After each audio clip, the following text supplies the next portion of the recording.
और special report में अब भारत में होने वाले ग्लोबल समिट की बात। तो 9 और 10 सितंबर को भारत G20 समिट की मेजबानी करेगा। इसके लिए दिल्ली में तैयारियां जोरों पर चल रही हैं। राजधानी में आज कारकेड रिहर्सल की गई, जिसकी आप तस्वीरें देख रहे हैं। जिन रूट्स पर विदेशी राष्ट्राध्यक्ष निकलेंगे, उस रूट पर गाड़ियों के काफिले के साथ ट्रायल किया गया। पुलिस और प्रशासन ने चप्पे चप्पे पर कड़ी निगरानी के बीच रिहर्सल पूरी की। किसी तरह की खामी ना रहे, इसके लिए सभी पहलुओं को बहुत ही बारीकी से परखा गया। 2 दिन तक G20 के मेहमान दिल्ली में रहेंगे, लिहाजा उनके रहने, खाने से लेकर उनकी आवाजाही तक के सभी रूट पहले से ही तय किए जा चुके हैं। दिल्ली में हो रहे G20 के सम्मेलन में भाग लेने के लिए आ रहे राष्ट्राध्यक्षों की सिक्योरिटी में जो कारकेड्स हैं, उसके लिए खास तरीके की तैयारियां की जा रही हैं। बड़ी संख्या में बुलेट प्रूफ गाड़ियां मंगाई जा रही हैं। इसके साथ ही लगातार जहां पर दिल्ली पुलिस और बाकी जो सिक्योरिटी फोर्सेज हैं, चाहे हम CRPF की बात करें, ITBP की बात करें, NSG कमांडोज की बात करें, वो लगातार इन कारकेड्स को कैसे सिक्योर करना है उसकी तैयारी कर रहे हैं। इसके साथ ही जो सबसे बड़ी बात है कि दिल्ली के अंदर खासतौर पर जो बच्चे हैं, सरकारी कर्मचारी हैं, उनका भी सहयोग लिया जा रहा है। अगर हम NDMC की बात करें तो NDMC के सैकड़ों की संख्या में जो एम्प्लॉइज़ हैं, उनको खास तरीके के यूनिफॉर्म दिए जा रहे हैं। अगर देखा जाए तो दिल्ली को जिस तरीके से सजाया गया इस वक्त, जो हरियाली है, उसमें NDMC के जो एम्प्लॉई हैं उनका बहुत बड़ा रोल है। इसके साथ ही स्कूलों के बच्चों का भी सहयोग लिया जा रहा है, ताकि जो पेरेंट्स हैं, जो लोग हैं, उनको बच्चे अवेयर कर सकें G20 के इम्पोर्टेंस को लेकर के, क्योंकि अपने आप में ये ऐतिहासिक क्षण होगा। और इसके साथ ही स्कूलों को का भी सहयोग लिया जा रहा है कि स्कूलों में सरकार की तरफ से नोटिफिकेशन दिए गए हैं और उनसे ये कहा जा रहा है कि बच्चों को वो G20 के हर इवेंट से जुड़ी जानकारियों को शेयर करें और जो बच्चे हैं इन जानकारियों को आम लोगों तक पहुंचाएं। इस बात को लेकर के तैयारियां की जा रही हैं। G20 दुनिया का अहम संगठन है। इसके सदस्य देश एक लक्ष्य के साथ काम करते हैं। इसीलिए G20 का शिखर सम्मेलन भारत के लिए बहुत ही महत्वपूर्ण है। भारत दुनिया को नया विजन देने में सक्षम है, लिहाजा सम्मेलन की सफलता के लिए व्यापक तैयारियां की गई हैं। पहले आप समझिए कि मौजूदा दौर में G20 ग्रुप के मायने क्या हैं। तो G20 की स्थापना वर्ष 1999 में हुई थी। इस संगठन में 19 देश और यूरोपियन यूनियन स्थायी सदस्य हैं। ये सभी वो देश हैं जहां दुनिया की करीब 2/3 आबादी रहती है। पूरी दुनिया के व्यापार में इन देशों की भागीदारी करीब 75% है, जबकि ग्लोबल GDP के लिहाज से इन देशों की हिस्सेदारी 85% है। इस संगठन का मकसद दुनिया का समावेशी विकास करना है, जिसमें आर्थिक, सामाजिक और पर्यावरण सुरक्षा भी बेहद अहम है। G20 तय लक्ष्यों के साथ साथ दुनिया की चुनौतियों के हिसाब से आगे बढ़ने वाला संगठन है। प्रधानमंत्री मोदी ने आज मन की बात कार्यक्रम में भी इसका जिक्र किया। अगले महीने होने जा रही G20 लीडर समिट के लिए भारत पूरी तरह से तैयार है। इस आयोजन में भाग लेने के लिए 40 देशों के राष्ट्राध्यक्ष और अनेक ग्लोबल ऑर्गेनाइजेशंस राजधानी दिल्ली आ रहे हैं।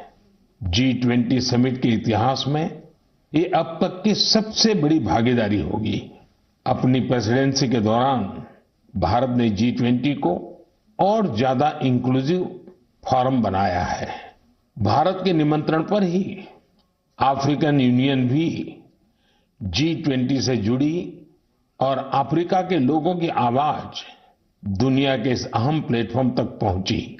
साथियों, पिछले साल बाली में भारत को G20 की अध्यक्षता मिलने के बाद से अब तक इतना कुछ हुआ है जो हमें गर्व से भर देता है। दिल्ली में बड़े बड़े कार्यक्रमों की परंपरा से हटकर हम इसे देश के अलग अलग शहरों में ले गए। देश के 60 शहरों में इससे जुड़ी करीब करीब 200 बैठकों का आयोजन किया गया। G20 डेलीगेट्स जहां भी गए, वहां लोगों ने गर्मजोशी से उनका स्वागत किया। G20 सम्मेलन से पहले प्रधानमंत्री मोदी आज B20 समिट में शामिल हुए। पीएम ने इस दौरान भारत की बढ़ती ताकत और दुनिया में भारत की भूमिका का जिक्र किया। साथ ही मोदी ने बताया कि कैसे G20 और B20 सबके लिए आज भारत एक जरूरी देश बन गया है। प्रधानमंत्री मोदी ने B20 से जुड़े व्यापार संगठनों से कंज्यूमर केयर डे मनाने के लिए भी कदम उठाने की वकालत की। हम कंज्यूमर राइट्स की बात करते हैं, कंज्यूमर राइट्स का डे भी मनाता है दुनिया, उनको करना पड़ रहा है।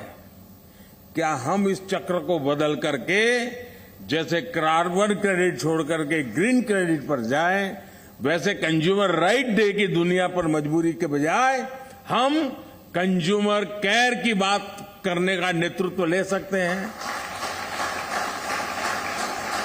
एक बार हम कंज्यूमर केयर डे मनाना शुरू करें, आप कल्पना कीजिए कितना बड़ा पॉजिटिव सिग्नल्स के साथ का एनवायरनमेंट बदल जाएगा। अगर कंज्यूमर की केयर बात होगी तो राइट से जुड़े उनके मुद्दे अपने आप सॉल्व हो जाएंगे। साथियों, पीएम आज जिस B20 सम्मेलन में शामिल हुए वो असल में है क्या, आपको यह भी समझाते हैं।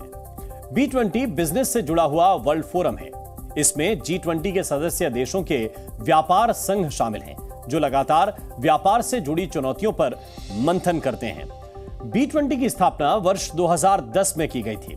यह संगठन G20 के अहम सहभागियों में से एक है, जो G20 के व्यापार समुदाय की बातचीत का आधिकारिक मंच भी है। इसका मकसद आर्थिक विकास को बढ़ावा देना है। दिल्ली में 3 दिन तक B20 सम्मेलन का आयोजन किया गया, जिसके समापन के मौके पर आज प्रधानमंत्री मोदी यहां पहुंचे और उन्होंने भारत की लोकतांत्रिक ताकत और भारत की युवा शक्ति के बारे में B20 देशों के उद्योगपतियों को विस्तार से बताया। भारत की डेमोक्रेटिक वैल्यूज भारत के एक्शन में दिखती है, भारत के रिस्पांस में दिखती है। भारत की डेमोक्रेटिक वैल्यूज देश के 50 से ज्यादा शहरों में हुई G20 की बैठकों में दिखाई देती है और इसलिए भारत के साथ आपकी पार्टनरशिप बहुत महत्वपूर्ण है। आज भारत में दुनिया का सबसे युवा टैलेंट है।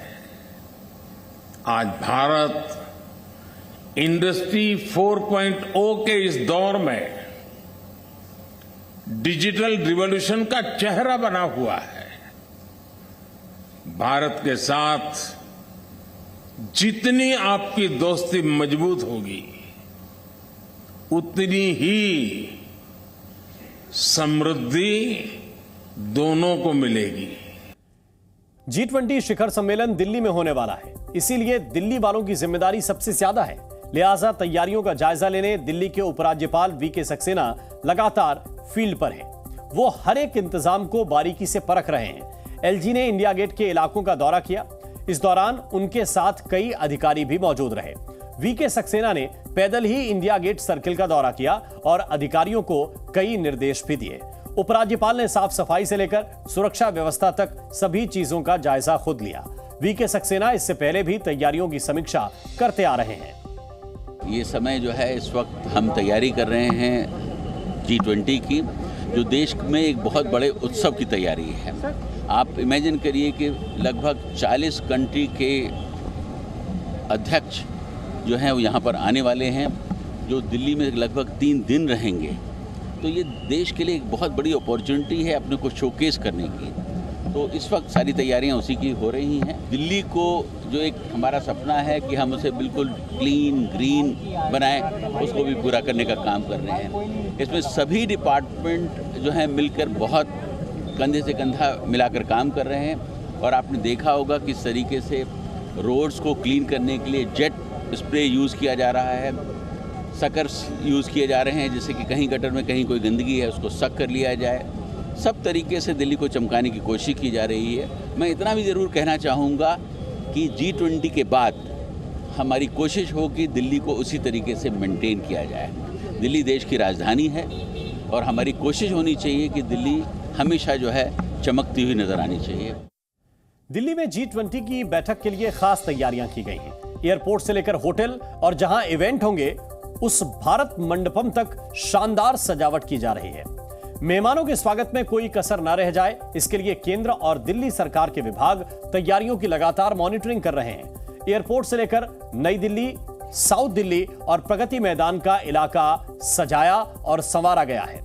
सड़कों और फुटपाथ के बाद दीवारों पर भी सुंदर सुंदर पेंटिंग बनाई गई हैं। इन पेंटिंग में भारतीय संस्कृति, सभ्यता के साथ साथ देश के प्रमुख स्थानों को भी दर्शाया गया है। G20 समिट के दौरान दिल्ली में लोगों को कोई परेशानी ना हो, इसके लिए भी कदम उठाए गए हैं। दिल्ली में 3 दिन की सार्वजनिक छुट्टी का ऐलान किया गया है। 8 से 10 तारीख तक स्कूल बंद रहेंगे। इस दौरान सरकारी और निजी ऑफिस भी बंद रहेंगे। नई दिल्ली में ज्यादा पाबंदियां लगाई गई हैं। 3 दिन तक यहां पर दुकानें खोलने की इजाजत नहीं होगी। G20 समिट के दौरान राजधानी में कई रूट डायवर्ट किए गए हैं और ट्रैफिक ड्यूटी में 10,000 जवानों की तैनाती रहेगी। दिल्ली पुलिस ने भी सुरक्षा को लेकर पुख्ता इंतजाम का दावा किया है। तो G20 सम्मेलन की दिल्ली में तैयारी चल रही है और किस तरह की तैयारी है ये देखिए। जगह जगह पेंटिंग बनाई गई है। फ्लाईओवर के नीचे का जो हिस्सा है वहां भी खूबसूरत पेंटिंग बनाई गई है और इसमें भारतीय संस्कृति और सभ्यता की झलक आपको देखने के लिए मिलेगी। सफाई पर विशेष ध्यान दिया जा रहा है और दिल्ली के उपराज्यपाल का कहना है कि इसके आगे भी इसी तरह की सफाई रहे। इस बात को भी हम संकल्प बनाकर आगे बढ़ रहे हैं।